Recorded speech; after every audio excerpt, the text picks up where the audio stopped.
First time doing this. We'll see how it goes.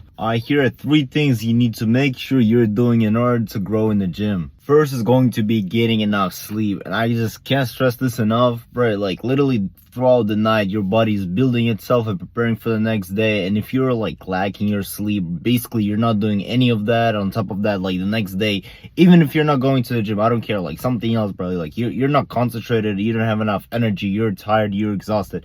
So fucking sleeping is mandatory. Like you gotta do it no matter what. For building muscle especially, that's literally when your body recovering and getting prepared for the next day to push more weight and everything. The main thing, it's gonna tell you if you're getting the progress you want or not. That's it, as simple as that. Alright, second thing is going to be tracking numbers. And what I mean by that is tracking your weight, tracking the amount of reps you're doing in the gym, and tracking calories. Numbers don't lie. I don't get why people think it's an obsession to like really do all of that, because by doing all these things that I just mentioned, by like tracking your weight, tracking your calories, like the amount of food you eat, tracking the amount of reps you do, like in order to make sure you're actually progressing and getting better, like, you know, I don't know, like next workout you do 2 more reps and then you write it down, and then the next workout you do 2 more reps.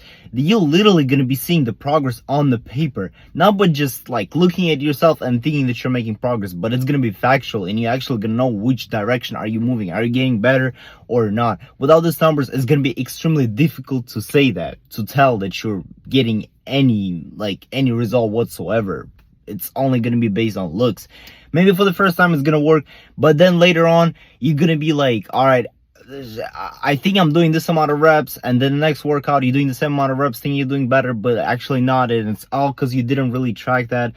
I'm not even talking about food, bruh. Literally, like tracking your food and everything ensures that you're going towards like the point which you want to get. If you're trying to lose weight, you gotta be in caloric deficit, and if you're making sure that you're in caloric deficit every single day, trust me, you're gonna make progress. And on top of that, at the end of the day, you're gonna be satisfied. You're gonna see that you're gonna look at all the things that you've done. You're gonna look that you tracked everything, and it's gonna give you some sort of like satisfaction, some sort of like, you know, understanding that you're really trying to achieve something, you're going for it, and you're getting it, and get you closer to, you know, whatever goal you got in mind. Alright, and lastly, third thing on the list is, it's obvious, that's why I'm putting it to the end, but like, you know, training hard in the gym. I never personally had problems with that. I've been always, at least as far as I remember, pushing myself as hard as I could, because I try to look the best I could, because, you know, like I was this skinny, like scrawny, whatever the version of myself I was always like, as the day I started, I was trying to do as many reps as I could and try to, you know, like get better every single workout. And, you know, like the reason why I'm